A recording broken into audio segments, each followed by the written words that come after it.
اعوذ باللہ من الشیطان الرجیم بسم اللہ الرحمن الرحیم۔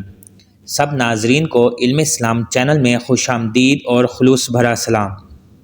میرے پیارے عزیز دوستو، آج کی ویڈیو میں رسول اکرم صلی اللہ علیہ وآلہ وسلم کے انتہائی قریبی ساتھی اور صحابی رسول حضرت علی رضی اللہ تعالیٰ عنہ کی زندگی کے مختلف پہلو اور حالات و واقعات کو تفصیل سے بیان کریں گے۔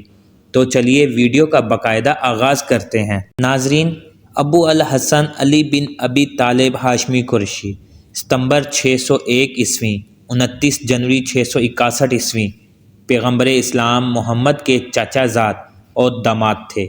ام المومنین خدیجۃ الکبریٰ رضی اللہ تعالی عنہا کے بعد دوسرے شخص تھے جو اسلام لائے، اور ان سے قبل ایک خاتون کے علاوہ کوئی مرد و زن مسلمان نہیں ہوا۔ یوں سابقین اسلام میں شامل اور عشرہ و مبشرہ بیت رضوان اصحاب بدر واحد میں سے بھی تھے، بلکہ تمام جنگوں میں ان کا کردار سب سے نمایاں تھا اور فاتح خیبر بھی تھے۔ ان کی ساری ابتدائی زندگی محمد صلی اللہ علیہ وآلہ وسلم کے ساتھ ساتھ گزری۔ وہ تنہا صحابی ہیں جنہوں نے کسی جنگ میں بھی رسول اللہ صلی اللہ علیہ وآلہ وسلم کو تنہا نہیں چھوڑا۔ ان کی فضیلت میں صحاح میں درجنوں احادیث ہیں۔ رسول اللہ صلی اللہ علیہ وآلہ وسلم نے انہیں دنیا اور آخرت میں اپنا بھائی قرار دیا، اور دیگر صحابہ کے ساتھ ان کو بھی جنت اور شہادت کی موت کی خوشخبری دی۔ عثمان بن عفان رضی اللہ تعالیٰ عنہ کے بعد اسلام کے چوتھے خلیفہ راشدہ رضی اللہ تعالیٰ عنہم کے طور پر سن 656 عیسوی سے 661 عیسوی تک حکمرانی کی، لیکن انہیں شیعہ مسلمانوں کے ہاں خلیفہ بلا فصل، پہلا امام معصوم اور وصی رسول اللہ سمجھا جاتا ہے۔ مسلمان انہیں ابو الحسن، ابو تراب، حیدر و حیدرہ، اسد اللہ، شیر خدا، المرتضیٰ، امیر المومنین، باب مدینہ، العلم، اور عام طور پر عرب میں سیدنا علی اور عرب و عجم میں امام علی، ہندو پاک میں مولا علی کے نام سے بھی یاد کرتے ہیں۔ ابو طالب اور فاطمہ بنت اسد کے ہاں پیدا ہوئے۔ روایات کے مطابق علی مقدس ترین اسلامی شہر مکہ میں کعبہ کے اندر جائے حرمت میں پیدا ہوئے تھے۔ علی رضی اللہ تعالیٰ عنہ بچوں میں پہلے اسلام قبول کرنے والے تھے، اور کچھ مصنفین کے مطابق پہلے مسلم تھے۔ ابتدائی دور میں علی نے محمد صلی اللہ علیہ وآلہ وسلم کی حفاظت کی، اور ابتدائی مسلمانوں کے خلاف کی گئی تقریباً تمام جنگوں میں حصہ لیا۔ مدینہ ہجرت کرنے کے بعد انہوں نے پیغمبر اسلام کی بیٹی فاطمہ الزہرا سے شادی کی۔ خلیفہ عثمان بن عفان کے قتل کے بعد سن 656 عیسوی میں صحابہ نے انہیں خلیفہ منتخب کیا تھا۔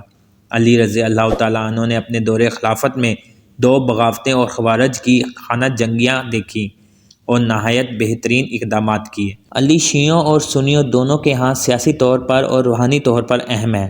فرقوں کے نزدیک علی کے متعلق متعدد سوانح عمریہ ایک دوسرے سے بھی کچھ مختلف ہیں، لیکن وہ اس بات پر تمام متفق ہیں کہ وہ پارسا مسلم اور قرآن و سنت پر سختی سے کاربند تھے۔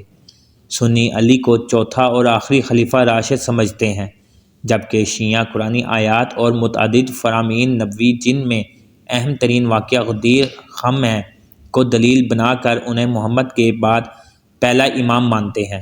شیعوں کا یہ بھی ماننا ہے کہ علی اور دیگر شیعہ ائمہ اہل بیت سے تمام بھی محمد صلی اللہ علیہ وآلہ وسلم کے حقیقی جانشین ہیں۔ اسی اختلاف پر امت مسلمہ کو شیعہ اور سنی فرقوں میں تقسیم کیا جاتا ہے۔ علی کو مختلف غیر مسلم تنظیموں کی جانب سے بھی پذیرائی حاصل ہے، جیسے کہ اقوام متحدہ اور انسانی حقوق کے لیے عالمی تنظیم نے ان کے طرز حکمرانی اور سماجی انصاف کی تعریف کی ہے۔ سن 661 عیسوی میں جب وہ جامع مسجد کوفہ میں نماز پڑھا رہے تھے، عبد الرحمن بن ملجم نامی ایک خارجی نے ان کے سر پر تلوار سے حملہ کر دیا، اور وہ 2 دنوں بعد شہید ہو گئے۔ عزیز دوستو، امید کرتا ہوں کہ ویڈیو آپ دوستوں کو پسند آئی ہوگی۔ ویڈیو پسند آ جائے تو لائک اور شیئر ضرور کر دیجیے گا، اور آنے والی نئی ویڈیوز کے لیے ہمارے چینل کو سبسکرائب کر دیں، اور ساتھ میں گھنٹی کے بٹن کو ضرور دبا دیں تاکہ ہماری نئی آنے والی ویڈیوز سب سے پہلے آپ تک پہنچے۔ اللہ حافظ۔